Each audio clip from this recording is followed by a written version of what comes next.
All right, so I'm trying a bit of a different setup here. My cat is going berserk in the background, so yeah, he stopped just when we yeah, I hope we get a repeat performance. Oh, there he is. I just love his little cat life that's just happening, and I just get to, like, watch it in progress as he just does his little cat thing. But anyway, so I did this once already. I read this morning, and I went a little bit long. Some of the stuff I was talking about, I think there was also an issue with the microphone.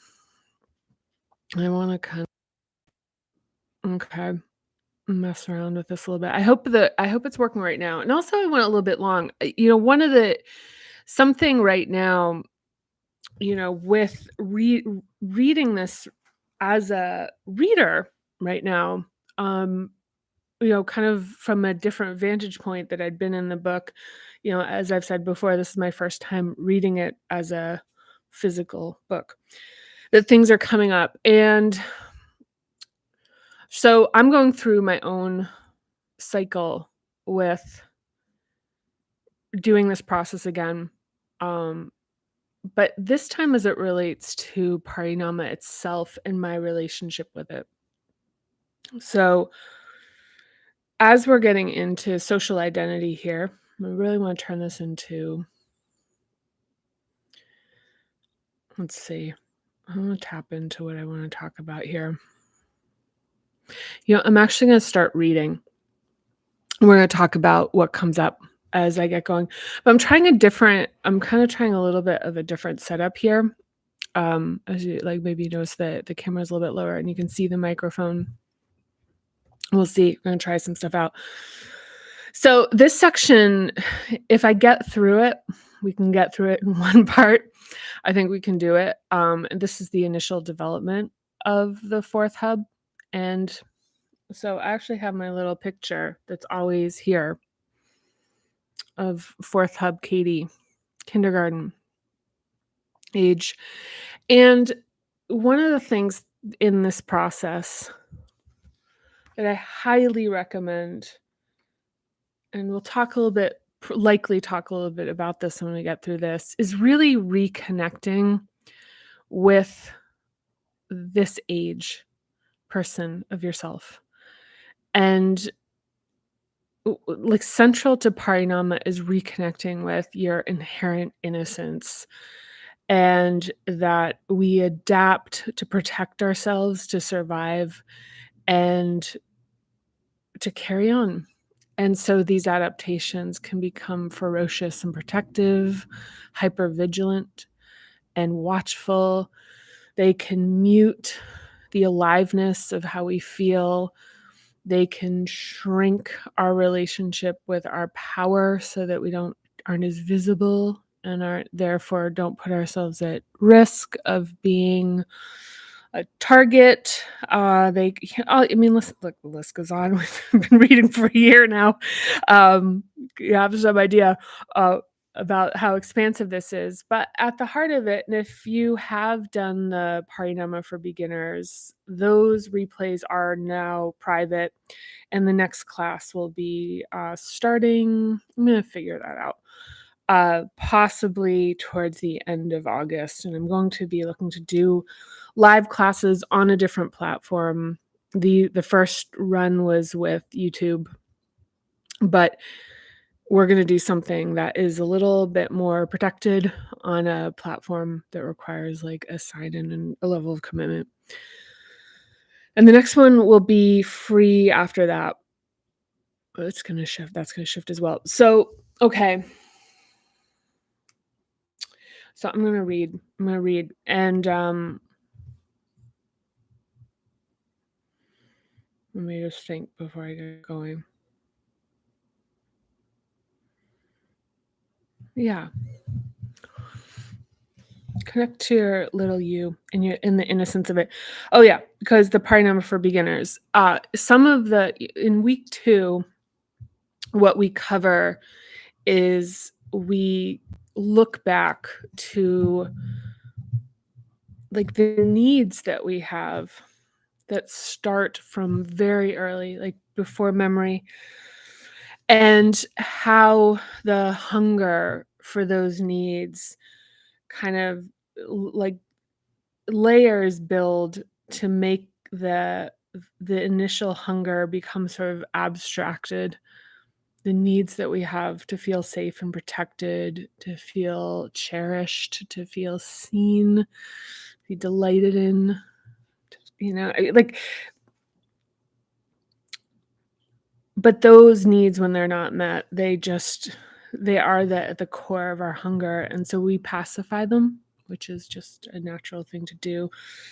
But we also lose sight of and connection with them. So this young version of ourselves, when we become socialized, when we begin to socialize, and that the reconciliation here is how much of myself do I have to hide in order to belong? You know, many people have said that this is the hardest chapter for them. And until this reading, and I'm 3 in, I had not fully understood. And now as I'm reading it, I'm like, "Oh, I get it." Because one thing that is interesting about this particular chapter is during the period of revisions, chapter the last one we just went through would take ages to get through. It's really laborious work in there. It's, like, really, like, and this chapter, I just was able to often, like, really zip through. It was for the first easiest chapter that I actually was able to I think this is the first time I was able to read a chapter in terms of, like, being able to scan it, revise it, and incorporate the edits, like, in a day or, like, in a weekend maybe. It's probably, but that it happened quickly, and there wasn't a lot of, like, hanging in and being, like, really over like, kind of like wrestling with stuff, and just that the reading would take a long time, like the rereading of this, even working on it, it the same quality it has of being really evocative and kind of having a certain level of demand to it was happening even then. So anyway, I'm gonna start reading and then we'll talk. And I really do hope that the microphone is picking this up right now, or it's 3 times the charm. So, okay, so initial development. So, okay. Starting at about 4 years old, the early years of the fourth hub, we naturally and effortlessly love its spontaneous. In these years, the capability for thoughtful, altruistic acts begins to emerge. We start giving. Previously, we could give reflexively and respond to affection, but at the same time as we begin to socialize and to develop our social identity, we also develop the neurological capacity to connect the dots by doing things because they can make others feel good. And it feels nice to make other people feel nice. At this stage, we're completely open and receptive. This is the very rosy era of kindergarten that transitions into early grade school as sweetness and altruism often begins to emerge. When the third hub is coming online, there may be acts of kindness in the service of the well or in engineering an outcome that exclusively benefits the child. Now, as altruism begins to sprout and parents can feel like they have a little buddy who demonstrates acts of kindness, revealing more of its unique personality in leaps and bounds. These years tend to be particularly golden for parents because a child moves out of the fierce individualism of the third hub and into the more loving fourth. The developmental capacity for self-gratification and possession in the second and third hubs are captured here in the 6 so-called toddler property laws. And one thing I'll say is these are specifically talking about the era of a child's life that they're exiting as they're coming into the fourth hub. So this is like second and third hub heavy, which is if I want it, it's mine. If I had it in my hand, it's mine. If I had it a little while ago, it's mine. If I'm building something, all the pieces are mine. If it looks like mine, it's mine. If I think it's mine, it's mine. This is the 3rd hub, the toddler, the, like, individual era, and in the 4th hub, what we're getting into is is actually the involvement of other people wanting to socialize. So before the age of 4, children are generally not very interested in friendships and in playing with others.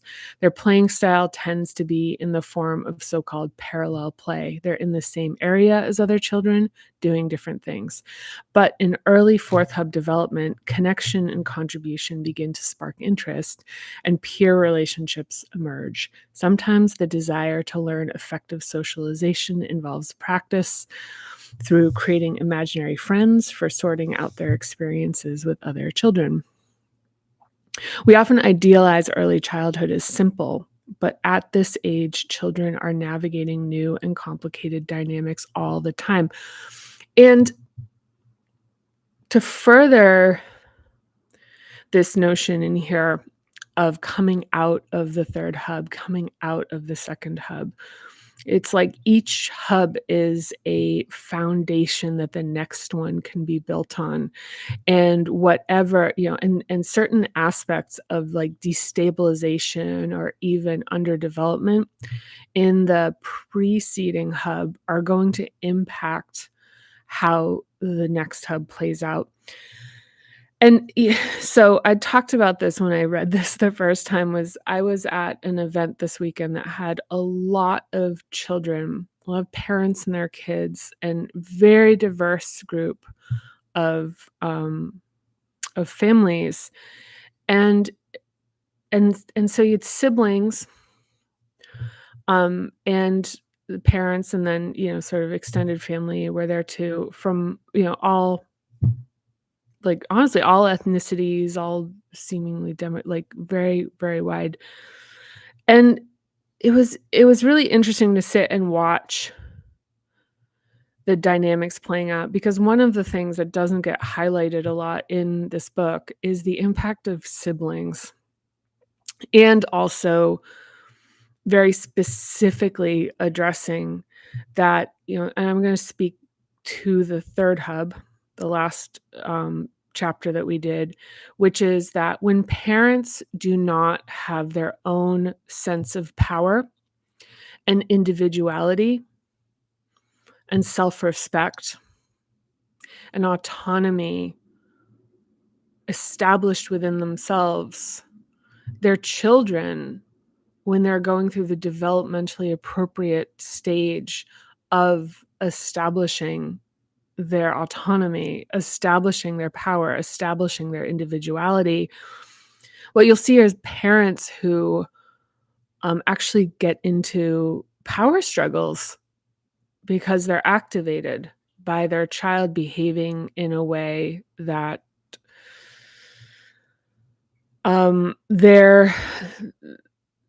they're not really like they're not like stable and developed enough in to be able to see a child acting out, or see a child as like stating their needs unapologetically without without their own narrative being coming activated.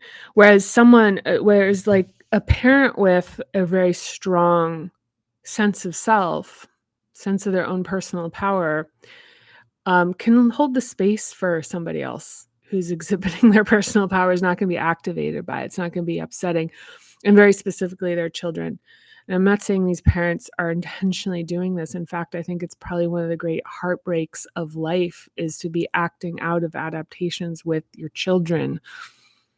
I think parents, and this is, and I think we get into this here, is that trying to reconcile this stuff with parents can be incredibly painful, because I mean, no parent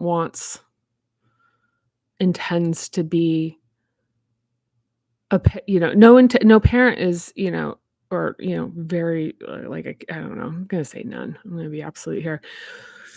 Intends to not be able to provide the very best for their children. But it's these patterns that are beyond our conscious control and beyond our capability that get in the way. And this also interferes with our relationship with ourselves if we're seeing ourselves act in a way that is outside of what we hope for, and that the outcomes being um different than, that the world responds to us differently than we want to, and especially with children. So I'm going to keep reading. So before the age of 4, children, okay, we already read that. As children begin to form relationships outside the home, the transition into the first hub is a vulnerable time. Kids navigate the hurts of rejection and the occasional disappointment that come with making new friends and meeting new people. We respond to early hurts by hiding parts of ourselves and creating emotional defenses. Early social identity requires that children can moderate themselves to gain greater belonging. The fourth hub is where we learn to build social personas and identities so that we can be part of a group.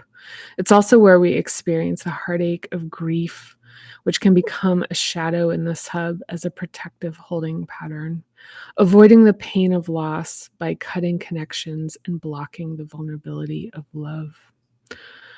The work of the fourth hub is to remain dynamic as we balance our integrity with social belonging, the give and take of relationships, and the dichotomy and complexity of our inner selves, what we hide and what we show.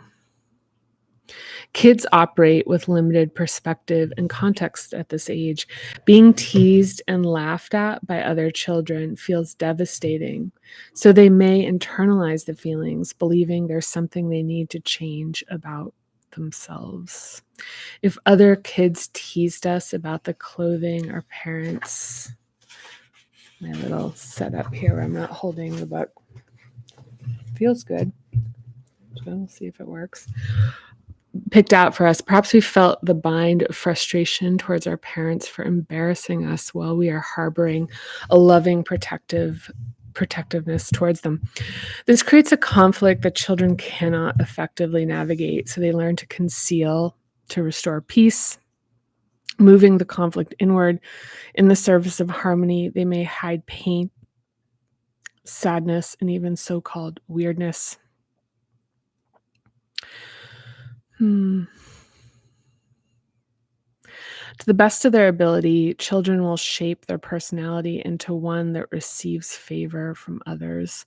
Developmental psychologist Lawrence Kohlberg called this the good girl, nice boy moral development stages, which involves boop. I just need a little break here.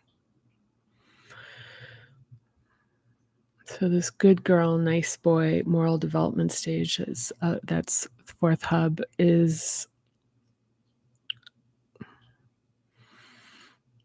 involves orientation to approval, to pleasing and helping others, conformity to stereotypical images of the majority through role behavior, such as gendered behaviors.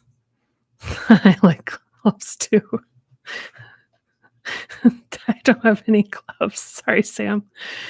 And action evaluated in terms of intentions. So we can modify stories to fit an existing narrative, such as an aggressive boy showing promise and the same quality in a girl being flagged as problematic. So we learn how to be a good girl because, mommy appears to love us more when we're helpful, and we learn how to be a nice boy because daddy loves us and pays more attention to us when we play sports or behave with a competitive streak. So Kohlberg organized 3 levels of moral development into pre-conventional, conventional, and post-conventional.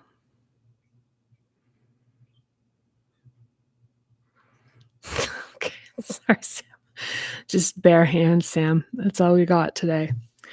So the 3 stages of moral development as defined by Lawrence Kohlberg are pre-conventional, pre-morality, which is primarily life before socialization when there's no morality.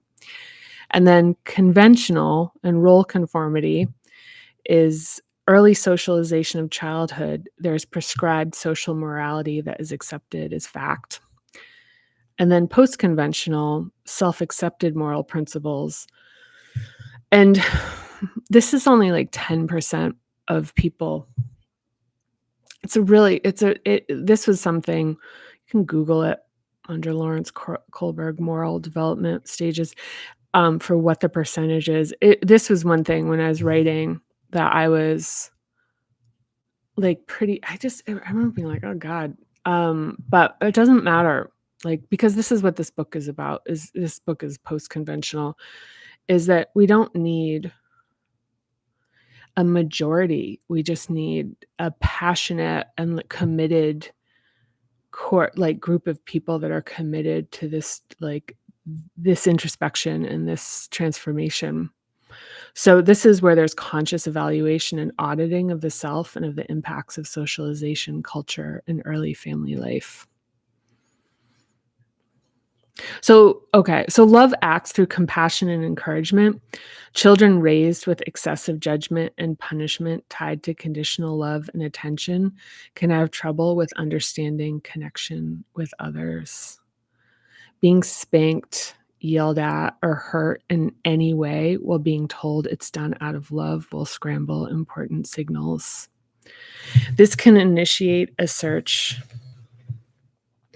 in the world outside our birth family to understand what love looks like, with attempts to learn the associated behaviors of loving connection. Through building a balanced capacity to both give and receive, we can feel how love is all around us and allow it in. We can.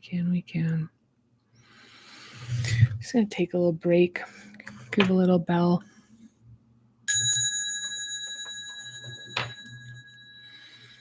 So, as I continue to emphasize throughout the Parinama method, everyone is deserving of love. Perceived merit has nothing to do with it. As psychologist Eugene Kelly said, there would be no need for love if perfection were possible.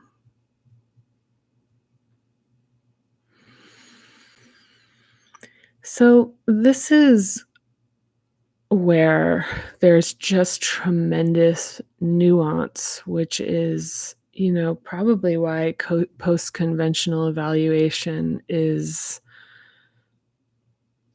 kind of a the less popular stage to be in. Because the thing is conventional role conformity, there's a conservation of energy with that, and there is life is deceptively offered a level of ease when the rules are really clear. And one of the things with clear rules, and this is something that people in middle age begin to experience directly, is that the clear rules imply that if you follow them, that you will be granted, a certain level of safety, a certain level of belonging. You know? So yeah, and even connection and relating with people, I don't know if you've, ever had the experience of just feeling a really feeling like kind of the comfort of being around people and agreeing with them out of a sense of wanting to belong, even though, and just enjoying that safety, enjoying that belonging, enjoying, if not just for a moment of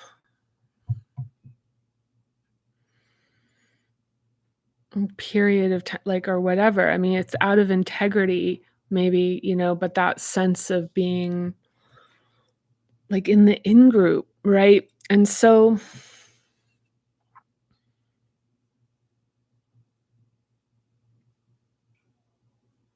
the nuance here is, yeah, and I've done that and I've been confused by it. I'm like, what am I doing? You know? But now with an understanding of like where that comes from, to feel safe and protected within a group. I mean, but the issue is that the conditions are devastating because the promise that the conventional morality offers is not one that is ever actualized, because that safety is never really safe and that belonging is never really belonging. It's belonging, it's like an attendant style belonging where who you truly are is actually not appreciated or wanted. And the protection is very conditional, that if your integrity were to naturally and organically arise, it would be an exposure or like that would, make you unsafe. So this is where you've got the post-conventional, um, the conscious evaluation being driven by people that fall outside of demographics of like social norms, um, who are forced to make the to travel, to make the passage, and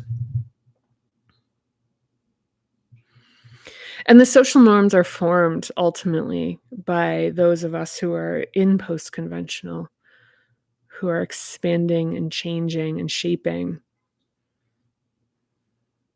So, um, but yeah, I mean, who deserves love? This is like this idea that there would be no need for love if perfection were possible, is that this goes back to what I'm saying about nuance, is that it is not your job, it is not your responsibility, you are not accountable for loving everyone, but we are separating and dehumanizing ourselves when we believe that there are people that do not deserve love. There are people who are harmful, dangerous, who should not be, who folks should limit their exposure to for their physical safety, for their emotional safety.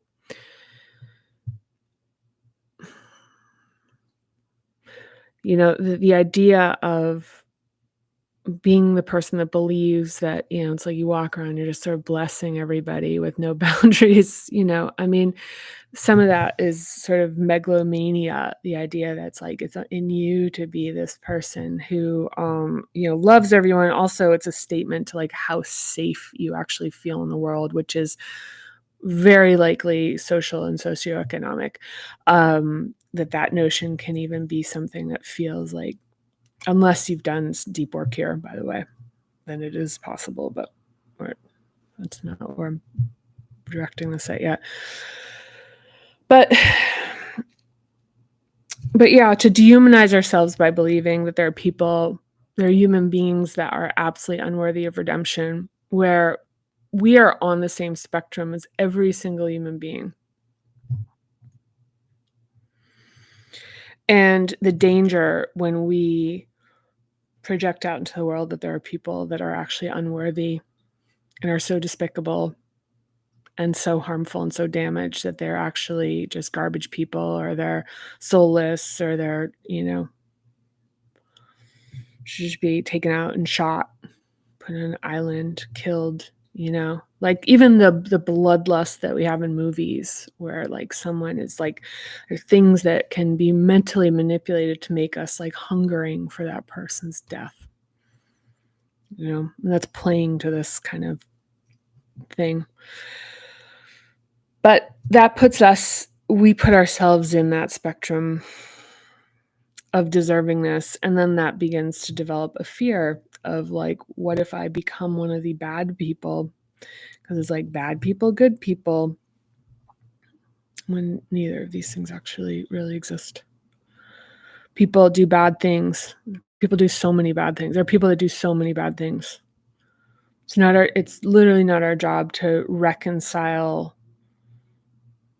how those people receive love, but to get to the point where it's like hoping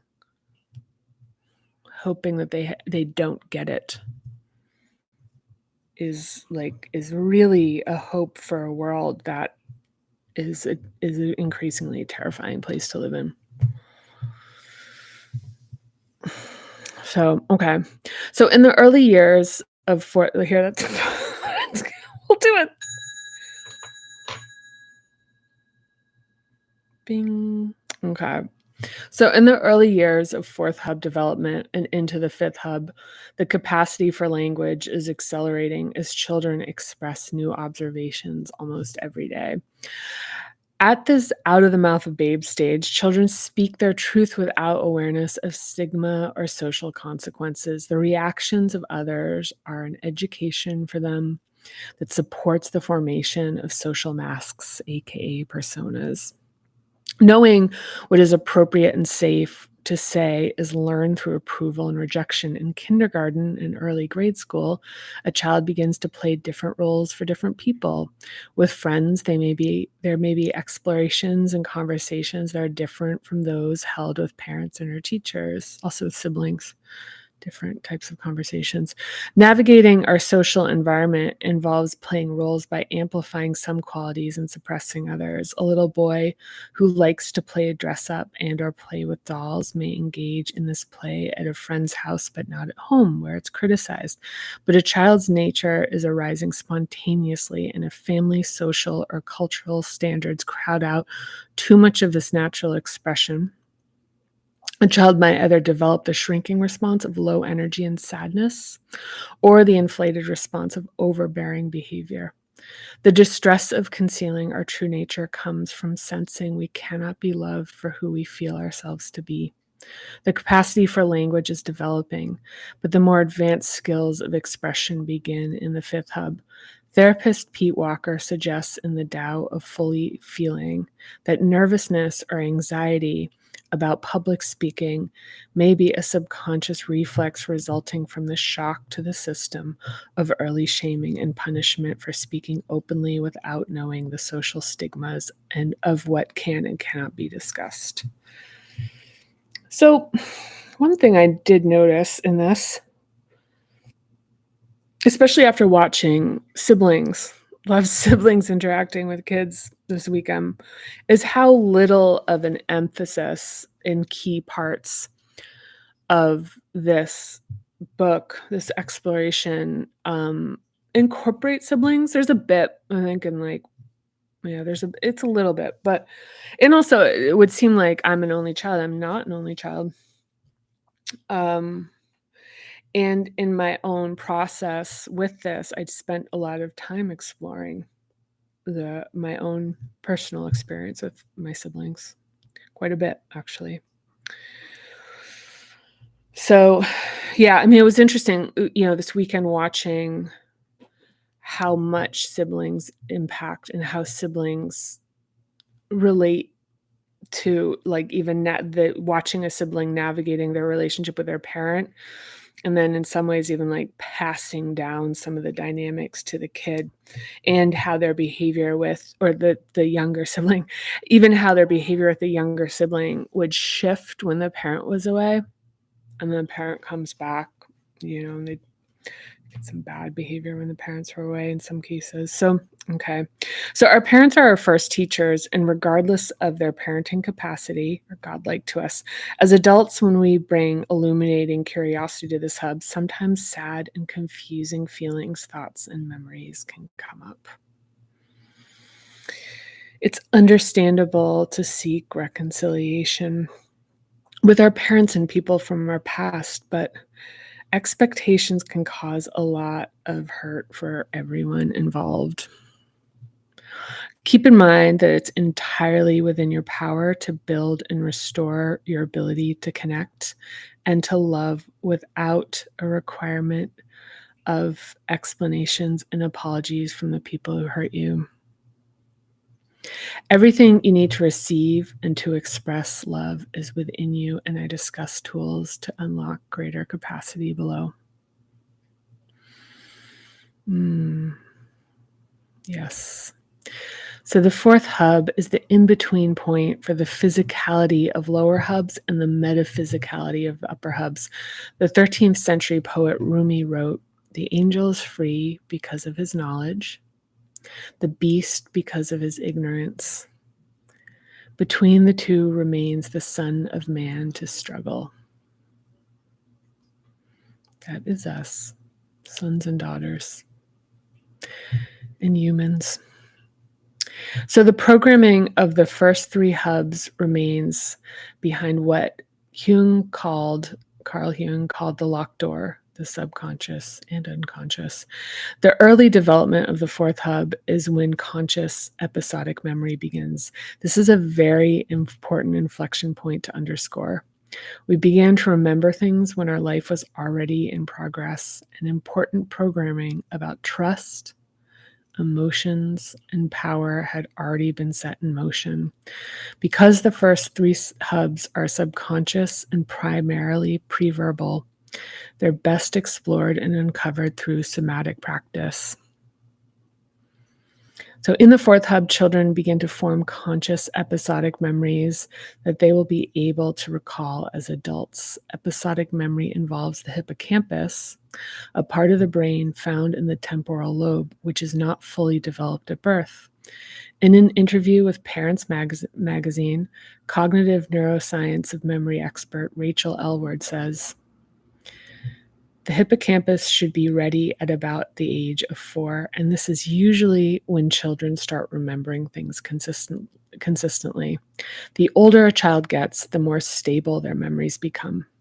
The memories from the initial development of this hub tend to be fuzzy, with pronounced specifics of seemingly random visuals, the hair braid of a new friend on the first day of kindergarten, or the wallpaper in a room when someone was mean to us.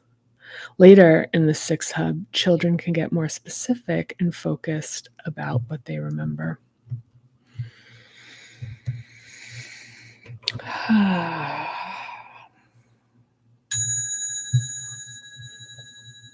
We did it.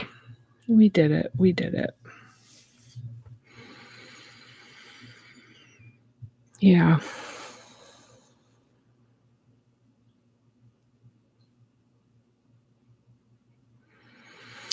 Yeah, it really, so I think I mentioned this in an earlier reading, but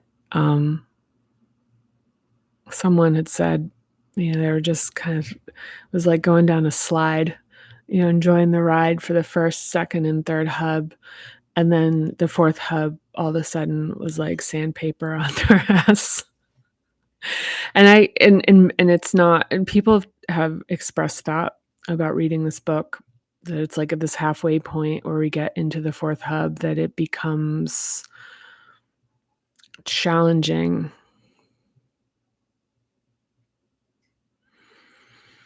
And what I want to encourage is that you remember who you're coming back for. You're coming back for this part of yourself.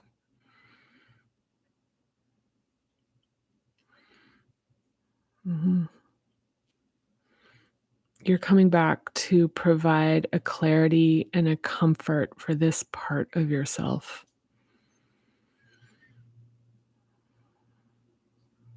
You're an adult now, and if there are siblings or children or even parents who might even have been younger than you are right now when they were raising this age of you, this part of yourself, that now you're an adult and you can come back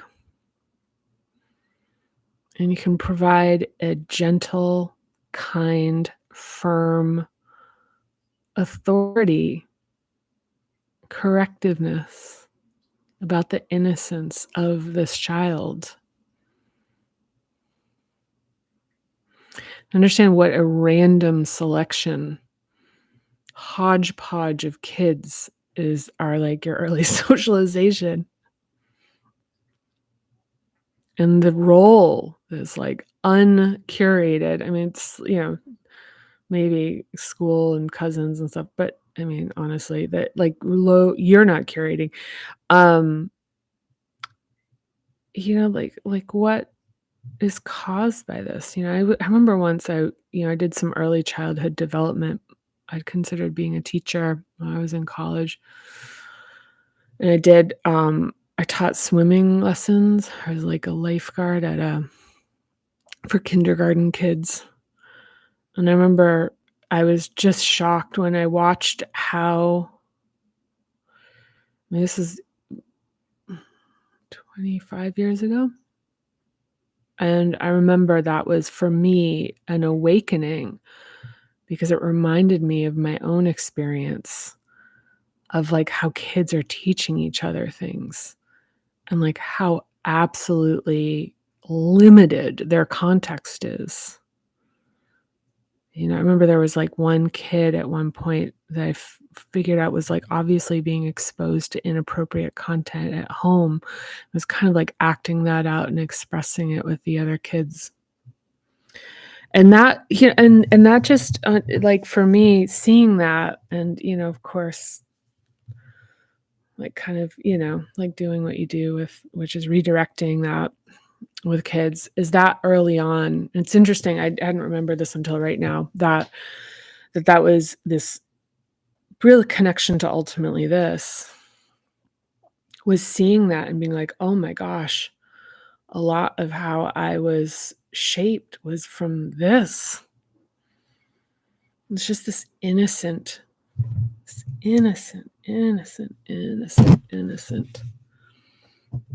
have one of these, whether you have the picture or not. Connect with them. When I was writing this, I would kind of get myself into a state, trance like meditative state where I would really connect with this version of myself. I'd have her in my lap and she'd be looking up at me and I'd be looking down at her. And I'd just be adoring her. I'd just be adoring her. I'd just see the adoration in her face as she looked up at me. And I'd return it. I'd look back,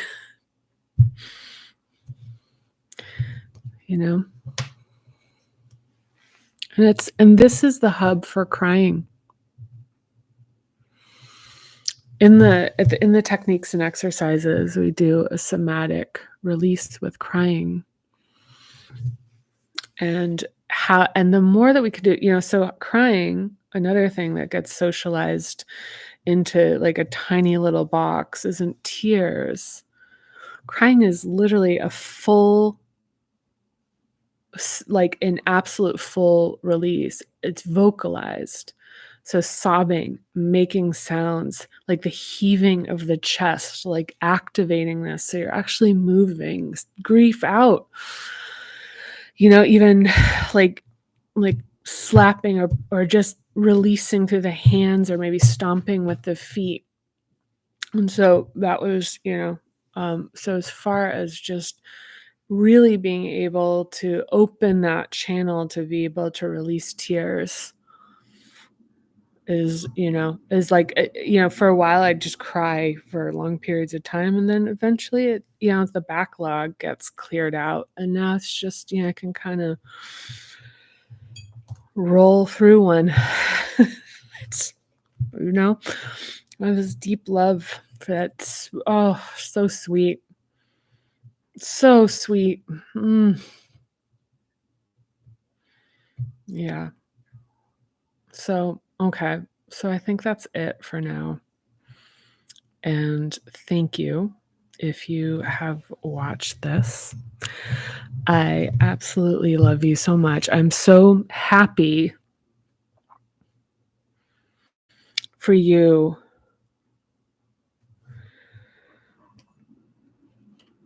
to reach back to this part of yourself. I mean, it's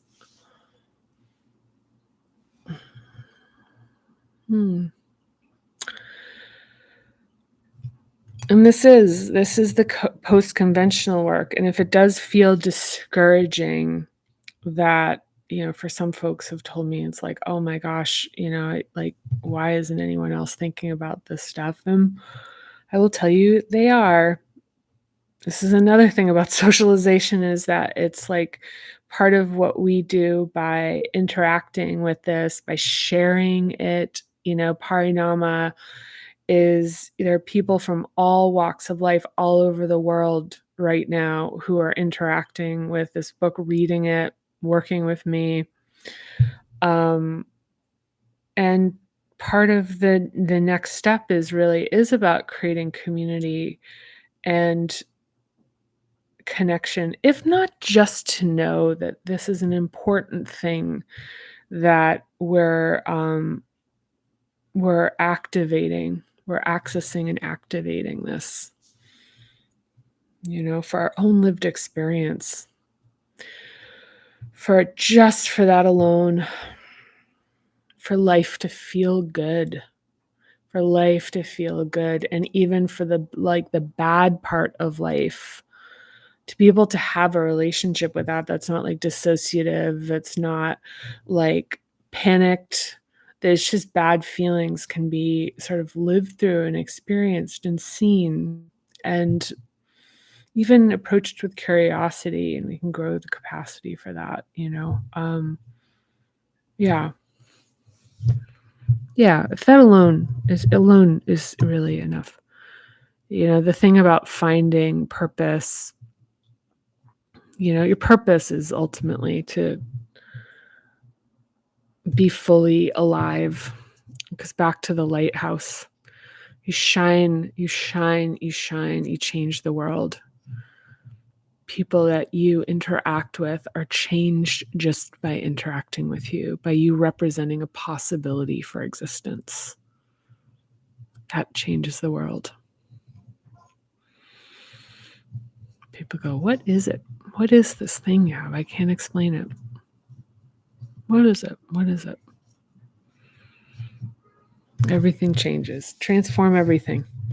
All right. Well, next time we'll be getting into the basics. And they're not basic, they are just basic.